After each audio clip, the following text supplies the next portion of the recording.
Everybody, welcome back to another episode of the Truck Focus podcast, the podcast that connects transportation industry experts to the industry to help create a pivotal change. So in our industry, we have a multitude of experts that are creating an impact every day. One type of expert that I really appreciate celebrating and highlighting, and I believe deserves more recognition, are over-the-road legends. So an over-the-road legend is someone that's operating as a professional driver that's having a positive impact in our industry. This could be through operating safely, operating optimistically with a great attitude, but overall just having a positive impact on the industry. So on today's episode, I'm excited to introduce Mike Otto, owner of Otto Enterprises.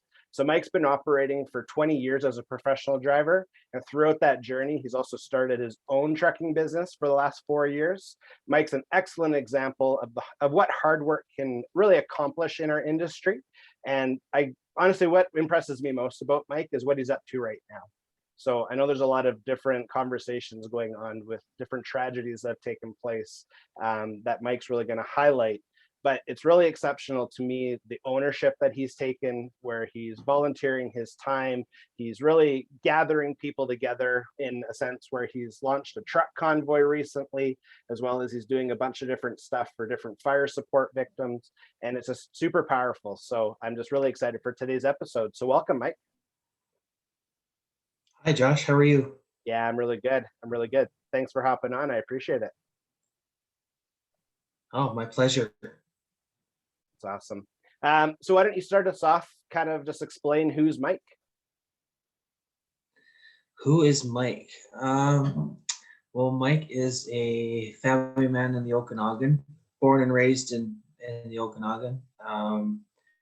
I've been married for over 20 years to my wife, Andy, and we have a 13-year-old daughter who's actually going into grade 9 next year. And yeah, local guy trying to make a living. That's awesome. That's awesome. Well, yeah, thanks again for hopping on. I know being on a Sunday, being away from family, I appreciate it very much. So why don't you share kind of your backstory on how you first got into the transportation industry? Well, first I was I had a carpet cleaning business for a while, and then that was becoming unstable with the competition, and then had an opportunity to get into trucking through a friend at one point, and then that didn't work out very well, so I decided to go on my own and have my own trucks. So I had one truck for a while. I got rid of that, and then I have that Peterbilt that you've seen on the media there. So Nice. yeah, nice. So it happened fairly fast. It's a living. Sorry about that. It's a living. Yeah, for sure. So I guess at what point then did you decide you wanted to go from running someone else's truck to getting your own? I've had my own truck before, so this is the Peterbilt's the second one I've owned. Okay. So yeah. Awesome. And then, so when you're in your own trucking business, what do you haul? Where do you go? How does that kind of work? I haul everything from lumber to steel to topsoil to go to Canadian Tire, that sort of thing, fertilizer, whatnot. And then right now we're going to be contracting for a company outside of Langley, hauling groceries for Aggressive Transport. Awesome. So I know off camera we've talked a little bit just the impacts of the rising cost of material. And so how have you found that just kind of in your journey over the last, I guess, 16 months or so in trucking? Well, with the price of everything that's gone up right now, it's hard to find loads. It's hard to find customers that want to ship, because it's really expensive. So the price of insurance has gone up, the price of fuel's gone up, the price of any materials have gone up. And so it's hard to get customers to ship right now, because it's just too expensive. So what I found out is now that the price of lumber is starting to drop, hopefully here in the next little while, all these mills are getting stockpiled. So it'll be chaos here pretty soon, I would assume. But it's hard to find loads right now, Yeah. you know. Yeah. But well, hopefully we'll get busier here again soon, and Yeah. then we'll see what happens. So. Yeah, absolutely. Yeah, well, I know that's a real challenge, but I think the highlight of this conversation is what you've been able to do with your truck, with your resource and industry, which I really wanted to focus on in this conversation was if you could kind of highlight, I'll mention Truck Convoy, but this is your story. So I wanted to give you the opportunity to share, how did the Truck Convoy come to be? How have you found just the support from industry? I know there's been media news kind of all over the place on it, which is exciting. Mhm. Without, I don't want to share too much. I want you to have the open floor. So how has that process been? Oh, the convoy started from an idea, of course, with the 215 kids that were found in Kamloops a month or so ago. I got online on basically Sunday afternoon or Sunday morning after seeing all this, and then I think it was Sunday or Monday. I can't remember, one of the days. It's just all such a blur still. So I got online and I said to my wife, I said, I'm gonna see what happens, see if I can get anybody to notice, because it just was really bothering me, especially being a dad, and I'm sure you're a father too. Yes. And just those little ones that have gone missing and there's no answer, eh? So I said to my wife, I'm gonna see what happens. So I put a call online on Facebook on a couple of trucking Facebook pages. So long and the short of it, I probably had over 100 people already responding because they wanted to do something on that Monday morning. Then I reached out to a TV producer that produces Highway Through Hell, Neil Thomas. I don't know if you've heard of him at all. Anyways, and he connected me with Jim Beckett out in Merritt. And within maybe a couple days, by Wednesday, I don't know how many people were responding and that wanted to be involved. And then it all kind of happened organically.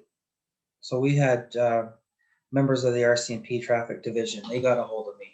Mm-hmm. And then the Ministry of Highways, they got a hold of me. And it just went on from there. So we had, I don't know how many people that wanted to be involved. We had people that had their own vehicles, had motorcycles, cars. I think one day we had Nortrans Transportation. They gave us coffee and donuts Saturday morning at the place in Kelowna. So yeah, it was pretty incredible. Wow. I think in total we had over 380 trucks that day. Wow. Coming from Kelowna, Merritt, and then from Williams Lake. Wow. And what was the route what was the full route that was taken? Well, we came from Kelowna went through Vernon, Falkland. Okay. And what was really nice to see along the way, like even through parts of Kelowna, we had people on the side of the road with their flags and they're waving, and then going through Vernon, we had people on the side of the road, honking and waving as well. And we had the whole town of Falkland out that day. Wow. So it was pretty incredible to see. Wow. And yeah, it's something we'll never forget. And then when we come into Kamloops, of course, the Merritt crew came from Merritt and they went down the highway from Merritt, and then they ended up meeting up with the Williams Lake crew at the time, and then we all congregated towards the school. Wow. That morning. So, but crossing the bridge, you got everybody on the side of the road supporting you, and then crossing the bridge, you see the 215 crosses with the clothes on them from little kids. That was something I'll never forget as long as I live. But then coming into the grounds that day,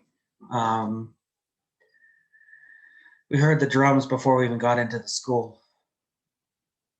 So it was just I don't know how many people were there that day. It was incredible. And then the amount of trucks that were in there, and then actually seeing the memorial, with the shoes and the toys, and yeah, I'll never forget it as long as I live. But we're gonna do it again next year. And then there was convoys that were started in Terrace. There was convoys that were started in Ontario that drove by the Capitol buildings in Ottawa. And then there was another one just on the 1st of July in just outside of Edmonton.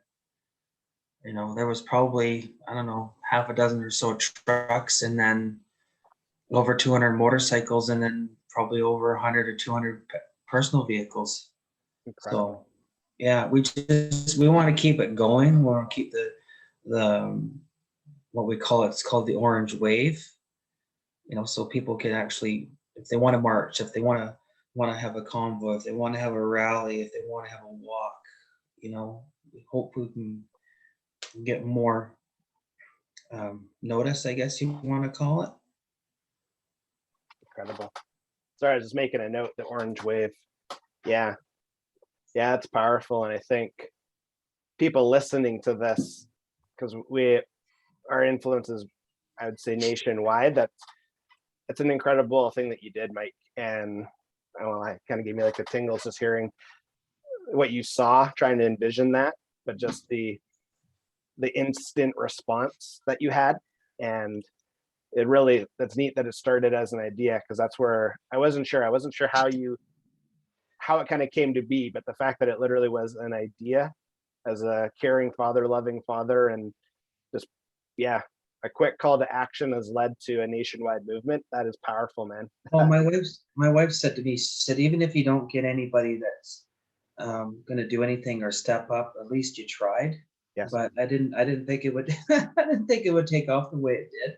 Yes. So in the past month since we started all this, we've seen so many rallies and marches, and it's just been a continuing thing. That's why we hashtagged it Orange Wave 215, and it's just taken off from that. Like today, I'm wearing my orange shirt because, as far as I'm concerned, these orange shirts should be worn all the time until we finally get somebody to, our local governments or our federal governments do something about this. Step up and show support. And it's just, I'm hoping we can get the country of Canada, and it's not only Canada, it's the US too, because there's residential schools in the United States as well. Yeah. How has the response been so far because obviously industry and I'd say general public have responded extremely well, and they see, I think, what you've seen, where something needs to change, this needs to be acknowledged. But how have you seen the response, or have you seen anything from the other side, from those that, I wouldn't say, I don't know what the right word is, but have you seen a response from anyone else saying, yes, there's going to be more, if it's dollars allocated to investigate, if it's sites being checked, or how has that kind of gone? I've seen some response. They have like I said, they found the graves in Cranbrook there. And I think now that there's more awareness, they're going to be finding more in the next little while. I mean, I think someone said to me that BC had the most residential schools in all of Canada. So, and then, the ones they have in Alberta, and I remember talking to my mom the other day, there was one just outside of Drumheller years ago when she used to live there. So I don't know how many more that are out there. I know some have been destroyed by fire or just taken down or whatever. I just the recognition and that you see a lot more non-Indigenous people stepping up. Yes. Which is nice, and I'm hoping that there's going to be more awareness in the next little while. Yeah, absolutely. Yeah, I find something that I advocate for as professional drivers, because being very social with different drivers, you hear at times that their voice doesn't matter and they're almost voiceless. And I think what you're advocating for right now is very similar. So I can absolutely, I respect it, and I can relate. And I agree. I think it's regardless of nationality, we can all be there for each other, regardless of profession, regardless of anything, we can all be there for each other, especially right Well, now. and the thing is, what we thought with the trucks, I mean, what little kid doesn't like a big truck? Yes. You know, every time I go by little kids, I see them, you know, doing the hand pump, like, okay, let's, and I honk every time. Nice. Not too many guys do that anymore, but I was raised in that kind of in that generation, because my grandfather was a truck driver, my uncle was a truck driver, I got family members that are truck drivers. Nice. You know, and it's what one thing I did know, you know, I talked to a lot of survivors of residential schools as well, and they just said we didn't know that non-Indigenous people were interested. So what I started, like I said, I started a movement to get more people to step up and help. Yes. Which is a really nice thing to see, you know. Yes. So I thought, you know what, let's see what happens, and then of course everything just took off from there. And then I hope to see what I would like to see. I'd like to see more convoys, not just in Canada, but in the US, that support Indigenous people. You know, I would like to see that happen, and just keep that going. So we're gonna do it again next year. We're gonna take registration in September, and I'm hoping we have more trucks. I'm sure we will, because I've had people ask me if we're gonna do it again. I said absolutely, but I like to see that wave keep going. Yes. Honestly, I'd like to see more trucks, more auto operators, more company drivers step up to the plate. Let's hear the thunder. That's what we're talking about. Let's hear the thunder all the way to the heavens. You know, just show the Indigenous people that we're here and they're not alone anymore. And yeah, it's been quite a interesting journey so far, you know, and to try to balance with what we're doing and try to run my company at the same time. It's kind of tough, but you know, Yes. I'd like to get some more work out of this eventually, so Yes. keep on going. Yeah. Yeah. I'm still around. Yeah. So no, it's I'm looking forward to see what happens in the next little while. It's powerful, Mike.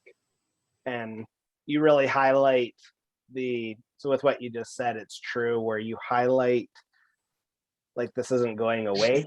And again, I think without over speaking, I think at times people can feel like they're alone.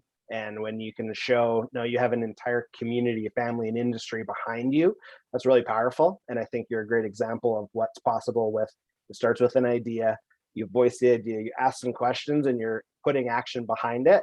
And yeah, I'm a big advocate too, and just creating a legacy every day. And Mike, this is absolutely part of your legacy, which is so powerful. When your 13-year-old grows up, she's gonna be like, yeah, that's my dad. She's probably saying that right now. But when, as she gets older and a little more, I think it sinks in a little bit more. 8 years from now, when there's one every year, there's 5 every year, whatever the frequency is. Yeah. Like that's something that your grandkids will be proud of, but as well as everyone involved. And that's the best part about legacy, is how did you impact others? And well, what else is really neat is too is I don't know if you ever heard of the blanket ceremonies of Indigenous people. So what happens on a blanket ceremony? I've been blanketed twice. So blanket ceremony is basically, that's the highest honor that you can get from any Indigenous community. So we went to the Catski Nation in Pitt Meadows, and we were blanketed. I was blanketed. So it's basically to protect you, to continue on your journey. So I've been told that I'm the messenger from each tribe, from each community. And so I was honored to be blanketed by the Catski Nation down at Pitt Meadows, and I was honored to be blanketed by the Lower Nicola Indian Band outside of Merritt. and with that blanket ceremony. So not too many people know, but myself and Jim Beckett, we were blanketed by them, and it's called the Star Blanket, and it's a homemade, like it's a handmade blanket, and it has the star, so it's got the 4 points. So basically, what the Star Blanket is it's the highest honor you can get. Not even chiefs get this blanket. Not even most dignitaries get this blanket. So I guess you could call it as a well. Now I'm a member. I'm a part of that community now, which is the highest honor you can get. And that blanket alone it's something that's going to be in my family for a long, long time. Yeah. And yeah, it's quite an honor, honestly, to be part of that community. And I feel like I have a really deep connection with them right now. And but yeah, it's I'm hoping this continues in the next little while. I really do. I hope that people will step up and help. And actually, just if you have a chance to sit down and talk to an Indigenous person, find out what they're all about. Listen to them, find out their story, and respect them, because they're the same as you and I. But they were treated so poorly over the years for no reason, because our government wanted their land for resources. That's the only reason they wanted it. They wanted to eradicate the Indigenous people, because Indigenous people, they're just loving. They don't want to hurt anybody. They're accepting no matter where you come from, what you do, what your orientation is. They don't care. But yeah, it's just the way they were treated. Just like we went to Kamloops yesterday to help with the fire victims of Linton, and my wife hasn't been there yet, and all the emotions came back again, like being there and seeing the monument. And if anyone gets a chance to go see these monuments or go to these residential schools, go. Like, seriously, go. If you have an opportunity, go. You really need to be there. And be supportive. There's a long way to go, and hopefully we're on the right path. So have you always felt, it's something I think we'd feel internally, but have you always felt that you were an advocate for people, or is this like kind of a new emotion stirred from the events? How is that kind of stirred up in you? Well, I've always had a feeling of empathy, even when I was a kid, but with the current events, it's stirred it up a lot more, and it's bigger than me. It's bigger than us. I think right now, I'm getting emotional again.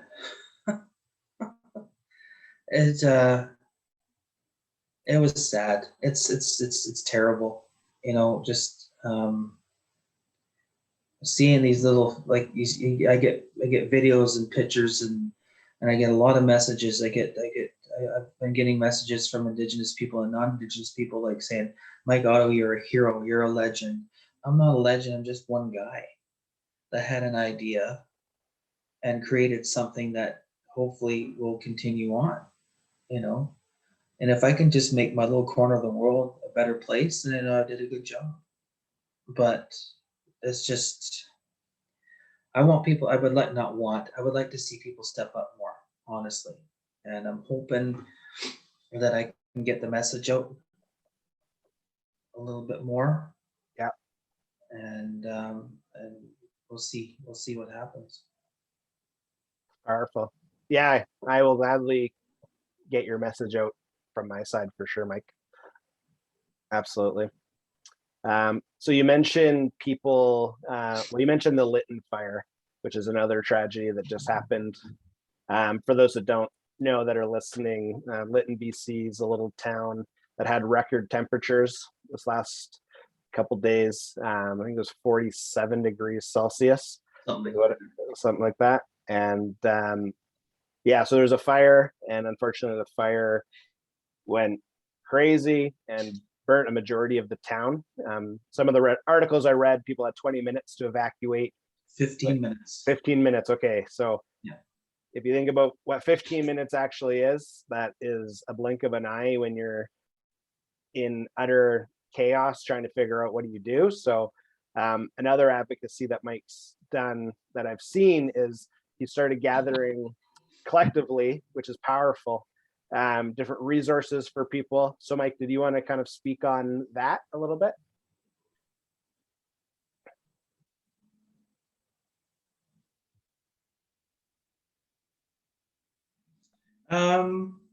Well, my friend Jim Beckett, he started this in Merritt, and we were talking about possibly bringing some stuff down to the Merritt Indian band, Lower Nicola Indian band, and at one point he said it was too full, so we found out where else to take it. So we took it to the residential school in Kamloops, and we got a load of a 5-ton truck yesterday, delivered that to the residential school in Kamloops there. So that place was full, and now we're going to be working on getting more supplies for people because they were displaced from parts of Lillooet and parts of Kamloops.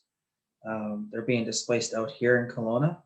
So we're going to be collecting in the next couple of weeks and getting some more supplies from, because it's going to be an ongoing thing. I mean, a lot of people have lost their homes. There's actually been people that have been reported missing. There has been some fatalities apparently too. So it's we're going to be as our group, the convoy, the group, that we're all connected, and we're here to help the community that have been affected. So we got together, and this is what we do. So Powerful. So yeah. that, since it's ongoing, people that want to provide supplies, anything like that, they can get in contact with yourself to coordinate that? Yes, they can. They can find me on the We Stand in Solidarity Convoy 215 Facebook page, or they can message me directly on Messenger, and we can help them with that too. So like I said, Jim Beckett, he's in Merritt. He's looking after all of that as well. And then one of the guys in Kamloops, or a couple of the guys, Warren Edwards, he's helping that recovery out there in Kamloops, and TQ Acquiring. He's also working on that too. So we got a good bunch of guys that are stepping up. Like I said, once we reach out, once we send the call out, everybody wants to be on board. So which is nice. So yeah, that's just what our community is about. And what we found too is this convoy has brought a lot of us together, and we're one big family now. So powerful. Yeah, shows the strength of a community and the industry, where I think again a lot of that is forgotten until something tragic happens to be reminded, oh wait, we're here in this together. And yeah, you guys are doing a really, really good job. So it's powerful. So how would people, would you be comfortable giving out your phone number if someone wanted to call, or is Facebook Messenger the best? They could message me on Facebook, find me under Mike Otto, or I'm also on, which I hate to say this, I'm on TikTok as well. And I've had messages from that. So I'm on TikTok at Trucker Mike 74 on TikTok. So they can also they can find me. They follow me on there because I put some posts on once in a while, which embarrasses my kid to no end. And but yeah, Facebook for sure. Find me on Facebook for Mike Otto, and then they can message me, and then I can point them in the right direction or whatever. So and then I can forward them, but whatever community they're closer to. If they're closer to Merritt, I'll send them to Jim Beckett. If they're closer to Kamloops, I'll send them over to the guys there. Right now, we're going to work on this area and kind of get people, help here too. So we want to get their community back. We want them to get back to their homes. We don't want to wait a year or two because, this needs to be cleaned up. This needs to be addressed right away. Just because it's it's a mostly Indigenous community, we don't want this taking a long time for people to finally get home. Right. Yeah. We don't want this to drag on. We want this to happen not just a year from now. We want this to happen sooner than later. That once everything's clear, we want to see the rebuild start so people can go home, Right. not be displaced for months on end. Yes. So there's even I was brought to the attention where there's actually an empty camp just outside of Merritt for 500 people that for the pipeline that's just sitting empty. That should be somewhere, something where people could actually go and stay instead of living in a hotel or living in an RV. These are camps that are set up and they're empty. So why are they not being used? Yeah. So That's powerful. Yeah, it's a really good point. So I don't know who owns that, but if they are listening, then that's definitely something that needs to be considered. Or if there's some way that can get that in motion, right? Sorry, go ahead. Well, it's Trans Mountain Pipeline apparently owns. Okay. Trans Mountain Pipeline owns those. So I don't know if there's any way that we can get them to open up their camps, because like I said, there's nobody in there right now, the one outside of Merritt. So hopefully we can get somebody, to step up and offer these camps to the misplaced people. Right. Yeah. Yeah, absolutely. No, it's powerful. And I'll keep saying it, Mike, you're doing a great job. Your team's doing a great job. It's nice to see that there's leaders in different parts, obviously, of our province that you're doing things you don't have to, but you care to. So that's super powerful. So kind of just as we come to a close, one thing I'm always interested in is legacy. And we kind of talked about that earlier. And you mentioned your kids and your grad kids, and the blanket ceremony is super powerful. And I guess if you're forecasting your future and your legacy and your own life, what do you want that to be? What's that? No, sorry. Sorry. So if you're forecasting your own legacy, so the next 10 years, 15, 20, 30 years, what would you like your legacy to be? What do you want people to remember Mike for?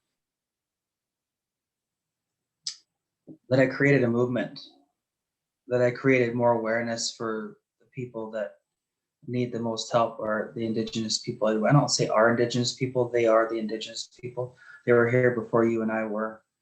I'd like to see my work continue, and hopefully the next generation will pick that up. That's what I want to see happen. I hope my kid decides to do that when she's thinking that her dad's not such a dork. Powerful. That's what I want. I guess that's what I'd like to be remembered by, that I started something, and hopefully will continue on for a very long time. Yes. Well, that's awesome, Mike. So were there any final thoughts that you'd like to share?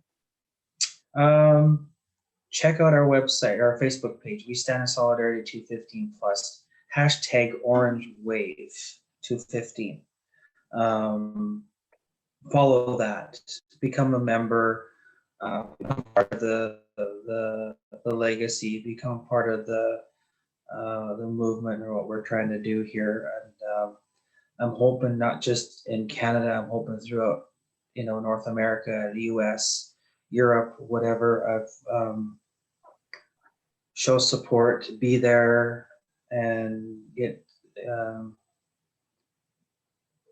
the government to step up, show ownership, do something that will help the people, the community, the Indigenous people. Just that's something I want to see happen. I'm hoping it'll happen sooner than later, but until we get that recognition, then we're going to keep on doing what we're doing. So. Power, Mike. Well, thanks. I'm touched. There was a couple times where, the one time when you mentioned you're getting emotional, I feel emotion just kind of like in the feeling in my hands, and I'm like, this is deep. So I appreciate the honesty. I appreciate the effort. And yeah, anyone listening that can help, please do reach out to Mike. He's got great connections, like I said, throughout the province. And yeah, it's not just a nice to have, this is an absolute, this must happen. So Mike, just stay encouraged. Know that you do have a massive community in trucking behind you, as well as this general public. It's super powerful. So thank you so much for coming on today. Yeah, I really appreciate it. they can contact me anytime. I'm around. So even if any trucking company needs something moved to help Yes. help our people, they can contact me as well. So yeah, I'm here. That's awesome.